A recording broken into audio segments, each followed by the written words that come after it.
Smart FM. Smart Career. Halo Smart Listeners, jumpa lagi bersama dengan saya William Darmawan. Kali ini dalam podcast Smart Career. Salah satu profesi yang menjanjikan adalah menjadi pendongeng. Wah, kira-kira seperti apa sih? Dan bagaimana profesi mendongeng ini? Apakah sebegitu menjanjikannya? Dan proses untuk berkarirnya kira-kira seperti apa? Nah, pada kesempatan kali ini telah hadir di studio Smart FM ada penutur cerita, pendongeng, dan penulis cerita anak.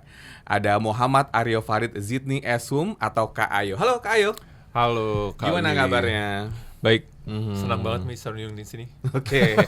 Udah berapa tahun berprofesi sebagai seorang pendongeng? Waduh, Sejak kalau lahir? mulai itu enggak dong.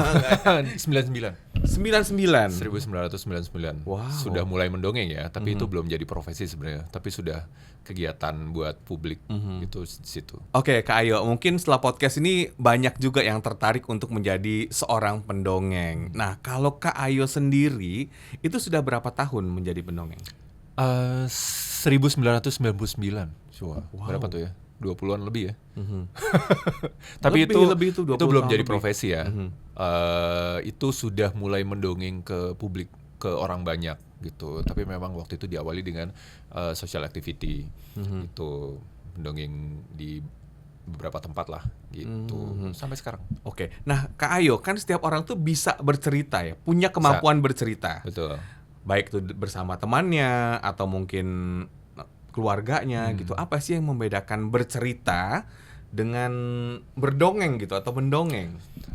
Sebenarnya sama, tapi pilihannya memang mau dilakukan secara profesional dalam profesi ikatannya, atau ya udah dilakukan voluntary atau sebatas di lingkungan keluarga atau di lingkungan pertemanan gitu aja gitu. Meskipun nggak aja ya, itu juga kadang mesti persiapan dan lain-lain gitu. Kata bercerita itu banyak yang akhirnya mengubahnya dengan kata mendongeng sebenarnya, untuk terdengar lebih menyenangkan buat anak. Tapi sebenarnya intinya sama. Dia adalah kegiatan bertutur secara lisan juga, kegiatan bercerita juga gitu. Karena kan sebenarnya mendongeng itu ya, kalau mendongeng kata dasarnya tuh dari dongeng gitu, cerita yang tidak benar-benar terjadi, cerita bohongan gitu. Tapi kalau buat anak-anak itu terdengar seru aja, Real malah di pikiran mereka. Jadi kayak wah dongeng gitu loh. Dan itu yang akhirnya membuat mendongeng jadi ya semua kegiatan bercerita, meskipun cerita bukan cuma dongeng.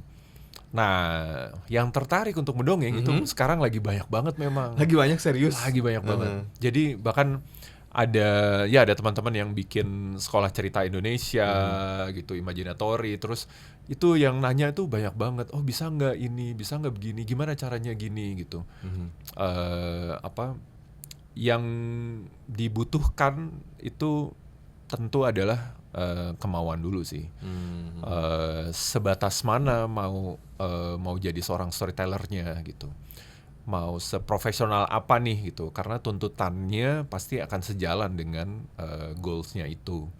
Dia harus banyak baca, nomor satu. Jadi banyak baca cerita itu akan berguna banget, karena itu akan membantu dia punya database cerita. Nah, kalau sudah punya database cerita, itu akan mempermudah dia untuk memiliki kemampuan menulis cerita. Jadi pendongeng yang baik dia harus bisa menulis cerita. Minimal dia menuliskan ulang cerita untuk dia bawakan sendiri. Gitu, karena terkadang nggak semua akan cocok menceritakan ulang cerita-cerita yang ditulis sama orang lain gitu. Gitu. Jadi meskipun dia baca dari buku nih, cerita itu ketika didongengkan itu nggak boleh dihafal. Jadi dia harus bisa membawakan ulang sesuai dengan kita. Kalau misalnya bercerita itu seperti apa, kemampuan komunikasi kita itu gimana, cocoknya tuh mulai dari mana nih gitu. Nah, itu setiap orang pun punya skill komunikasi yang beda-beda kan. Nah, jadi yang ketiga dia harus mengenali dirinya sendiri juga, kemampuan komunikasinya itu seperti apa. Nah, 3 ini nih yang harus dipelajari dulu. Modalnya ya. Betul. Nah, kalau udah komunikasi ya itu udah lengkap lah semuanya.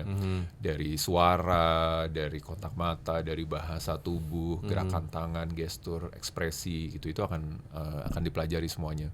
Gitu. Nah, sebenarnya 3 hal ini yang bisa dilakukan, yang dipelajari, dikembangkan kalau misalnya mau jadi pendongeng profesional, tapi kemudian mereka juga harus banyak praktek pastinya gitu. Jadi terjunlah, dongenglah, Volunteer kemana, dulu. voluntary dulu, bener. Nggak harus jangan cari yang dibayar dulu dong, kan kita belum terasah ibaratnya gitu. Aha. Berarti mendongeng ini sebetulnya bisa dijadikan penghasilan utama ya?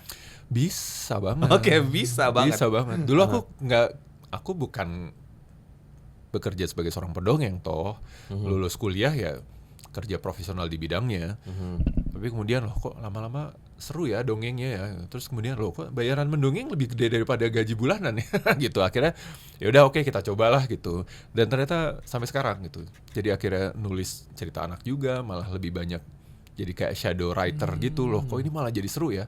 Karena dunia anak itu sebegitu serunya gitu. Jadi bisa banget memilih ini jadi profesi. Apa tantangan utama ketika profesi pendongeng ini menjadi profesi utama ya, atau mungkin penghasilan utama? Apa tantangannya?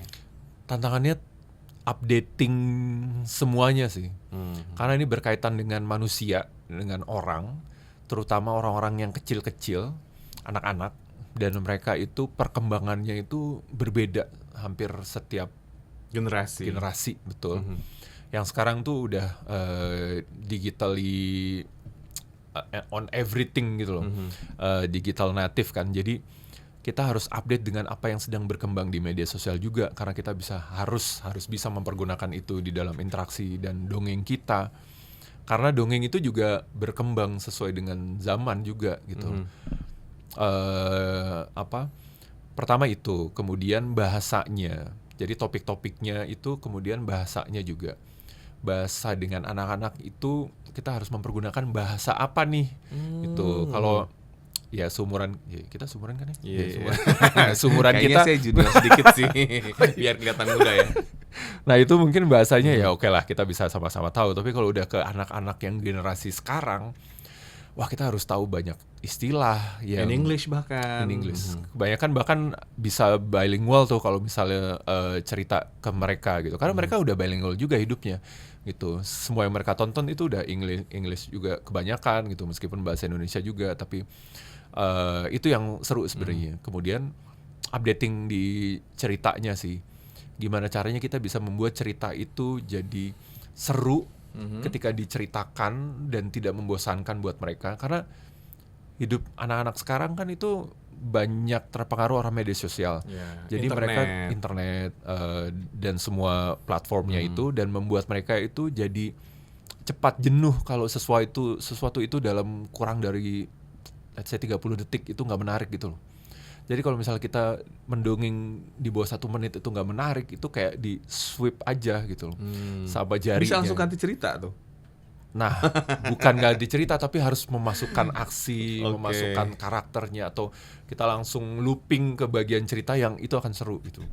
Nah, teknik-teknik itu sebenarnya yang perlu dipelajari juga gitu. Jadi ya perlu observe dan terjun ke dunia anak-anak sebenarnya untuk mengenal itu. Setuju sih sama Kak Iyo ya, bahwa sekarang ini anak-anak tuh kayak semakin berkembang banget gitu ya, karena teknologi, mereka punya banyak referensi, bahasa juga. Betul. Berarti kayak cerita-cerita zaman dulu kan, kalau saya didongengin gitu kan paling Kancil dengan Ketimun. Sekarang tuh lebih update terus ya, karena Sekarang update ya. Update. Tapi sebenarnya cerita lama itu masih bisa Masih dibawakan. oke, ha. Caranya aja yang harus beda. Jadi kadang udah suatu hari ada Kancil, itu udah agak susah. Coba Kalau diteruskan aku dong. bawain. Nah, kalau buat anak-anak sekarang tuh, Iya. suatu hari ada Kancil yang sedang melompat-lompat mencari makan. Gitu. Jadi dari cara ngomongnya itu harus buat mereka tuh, oh apa nih kok aneh ya gitu. Tapi aneh buat mereka tuh menarik. Gitu. Kalau zaman dulu tuh yang suatu hari seekor kancil sedang melompat-lompat mencari makan. Iya. Kemudian itu masih bisa tuh.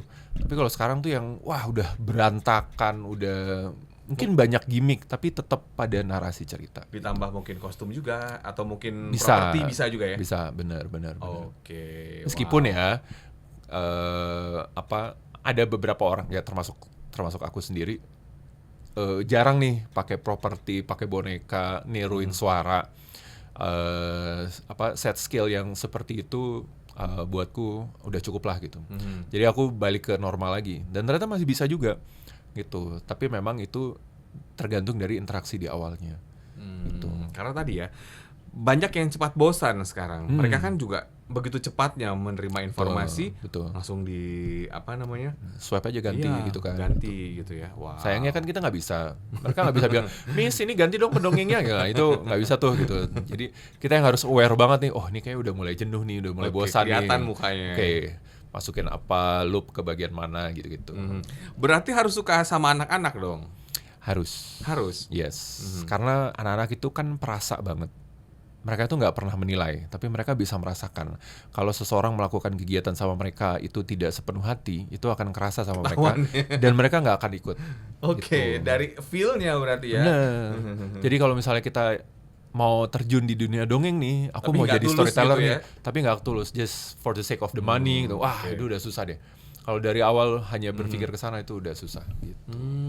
Karena nggak akan diterima, karena kita fokusnya beda gitu. Oke, berarti suka dan mungkin merangkul mereka gitu ya, untuk mereka juga suka dengan kita, sehingga rasa itu kebangun, chemistry itu kebangun, Itu.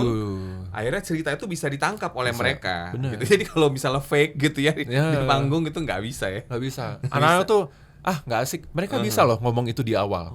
Oke. Dan pernah aku ngelihat ada storyteller yang digituin. Nggak asik nih. Lebih kejam ya. Pergi ternyata langsung. ya. Bener, karena mereka jujur. Mereka Oke. tuh nggak pernah menilai. Mereka nggak akan menilai, oh aku kalau kasih respon kayak gini nanti aku dianggap tidak sopan. Mereka tidak akan melakukan itu. Tapi mereka akan langsung bilang, aku nggak suka, aku ganti yang lain gitu. Pergi aja udah gitu. Dan itu bukan karena pilihan ceritanya, bukan karena penampilannya, tapi hanya karena dia sebenarnya tidak sepenuh hati melakukannya. Gitu. Dia sebenarnya agak setengah hati untuk di dunia anak itu.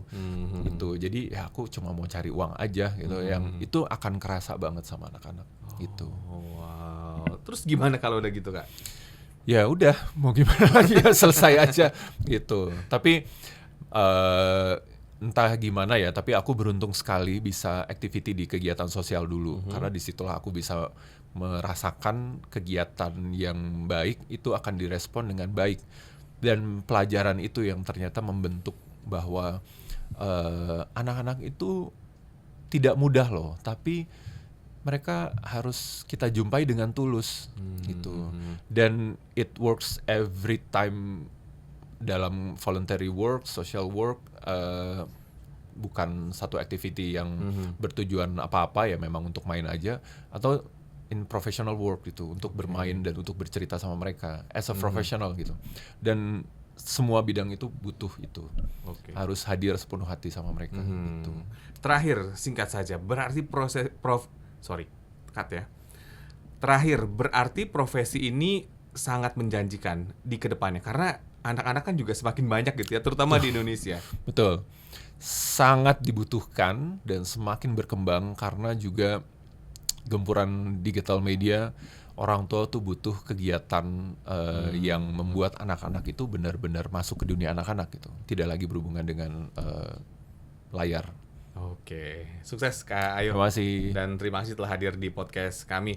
Dan Smart Listeners, demikian perbincangan kami dengan Kak Ayo. Semoga menginspirasi kita semua. Dan ini juga menjadi satu referensi untuk Anda yang ingin memulai karir sebagai seorang pendongeng. Saya William Darmawan, terima kasih. Sampai jumpa. Smart FM. Smart Career. Make your future better.